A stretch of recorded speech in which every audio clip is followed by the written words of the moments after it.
आज मैं जो आपको प्रेरक प्रसंग सुना रही हूँ, उस प्रेरक प्रसंग का नाम है बादल और राजा। दो घोड़ों की कहानी। चुनौतियों पर काबू पाने की सीख देती प्रेरणादायक कहानी। बादल अरबी नस्ल का एक शानदार घोड़ा था। वह अभी 1 साल ही का था और रोज अपने पिता राजा के साथ ट्रैक पर जाता था। राजा घोड़ों की बाधा दौड़ का चैंपियन था और कई सालों से वह अपने मालिक को सर्वश्रेष्ठ घुड़सवार का खिताब दिला रहा था। बादल भी राजा की तरह बनना चाहता था, लेकिन इतनी ऊंची ऊंची और कठिन बाधाओं को देखकर उसका मन छोटा हो जाता और वह सोचने लगता कि वह कभी अपने पिता की तरह नहीं बन पाएगा। एक दिन जब राजा ने बादल को ट्रैक के किनारे उदास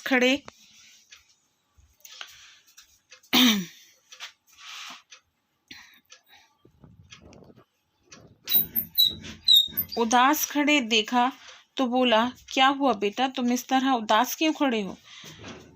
कुछ नहीं पिताजी, आज मैंने आपकी तरह उस पहली बाधा को कूदने का प्रयास किया, लेकिन मैं मुंह के बल गिर पड़ा। मैं कभी आपकी तरह काबिल नहीं बन पाऊंगा। राजा बादल की बात समझ गया। अगले दिन सुबह सुबह वह बादल को लेकर ट्रैक पर आया और बोला, एक लकड़ी के लट्टे की तरफ इशारा करते हुए बोला, चलो बादल, जरा उस लट्टे के ऊपर से कूद कर दिखाओ। बादल हंसते हुए बोला, क्या पिताजी, वो तो जमीन पे पड़ा है, उसे कूदने में क्या रखा है? मैं तो बाधाओं को कूदना चाहता हूँ जिन्हें आप कूदते हैं। मैं जैसा कहता हूँ करो, राजा ने लगभग डपटते हुए कहा। अगले ही क्षण बादल लकड़ी के लट्ठ की ओर दौड़ा और उसे कूदकर बाहर गिर गया। शाबाश, ऐसे ही बार बार कूद कर दिखाओ।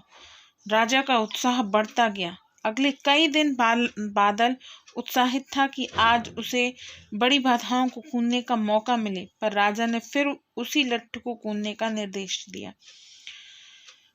करीब 1 हफ्ते ऐसे ही चलता रहा। फिर उसके बाद राजा ने बादल से थोड़े और बड़े लट्ठे की कूदने की प्रैक्टिस कराई। इस तरह हर हफ्ते थोड़ा थोड़ा करके बादल के कूदने की क्षमता बढ़ती गई और एक दिन वो भी आ गया जब राजा उसे ट्रैक पर ले आया। महीनों बाद आज एक बार फिर बादल उसी बाधा के सामने खड़ा था जिस पर पिछली बार वह मुंह के बल गिर पड़ा था। बादल ने दौड़ना शुरू किया। उसकी टापों की आवाज साफ सुनी जा सकती थी। 1 2 3 जंप! और बादल बाधा के उस पार था। आज बादल की खुशी का ठिकाना न था। आज उसके अंदर से विश्वास हो गया था कि एक दिन वो भी अपने पिता की तरह चैंपियन घोड़ा बन सकता है। और इस विश्वास के बलबूते आगे चलकर बादल भी एक चैंपियन घोड़ा बना। बहुत से लोग सिर्फ इसीलिए गोल अचीव नहीं कर पाते क्योंकि वो एक बड़े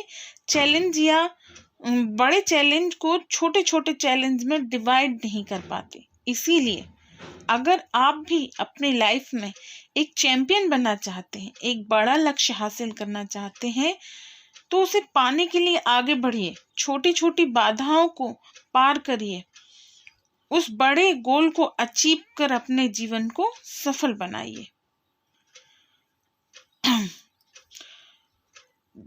इस स्टोरी से हमने सीखा है, जल्दी हार मत मानिए, बल्कि छोटे से शुरू करिए और प्रयास जारी रखिए। इस तरह आप उस लक्ष्य को भी प्राप्त कर पाएंगे जो आज असंभव लगता है। Okay, bye.